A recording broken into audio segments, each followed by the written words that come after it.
Let's talk about confidence that investors have in South Africa's business landscape. Joining us now is Geoff Rothschild from Brand SA. It sounds funny, Geoff, talking Brand SA, known and associated with the JSE for so long, but you've retired from that after a long time. In your new role, not an easy job given the problems that South Africa has. That's true. I think we've got to be aware that comments are being made, that it's got validity, and it's up to us to make the changes. The government have put in place their 9-point plan of all the many things that they want to do. And I think with the public sector and the private sector working together, we can definitely turn around the confidence level. You know, what's badly needed in this country, we talk about the jobless. We need jobs. And the only people that are going to provide jobs are small business. So we've got to get rid of the red tape. We've got to put out the red carpet, as they say, and make sure that we allow small businesses to develop. But what is the possibility of this actually happening? If we take a look at what the Chamber of Commerce has released, they say that business confidence is at a 16-year low. They say the prospects for investment and job creation, which you're putting on the table now, are very, very low. So given that we know that there's a 9-point plan, what else is going to get us there? Because the pace at which we're going certainly seems, for the Chamber at least, that is insufficient. I suppose we're asking you, are you saying that the index is wrong, the Chamber's wrong? No, definitely not contesting what the Chamber says. There's an initiative at the moment that's hit the table called a one-stop shop for South Africa, for the country as a whole.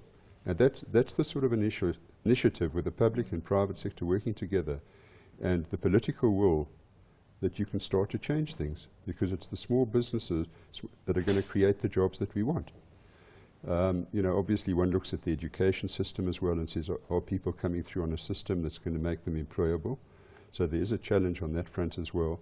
But I definitely think we've got a lot of entrepreneurial people in the country, and I think when people are forced to make a living, they will make a living. But Geoff, who's going to pull it together? I mean, we've got this NDP, which everyone agrees is a wonderful document, but it's not happening.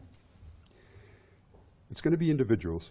It's going to be committed individuals who actually get involved, don't worry about the brick walls ahead of them, and do it.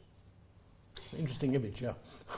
Well, I also want to just pick up on a number of the touch points that government has been trying to do, Operation Pakisa being one of them.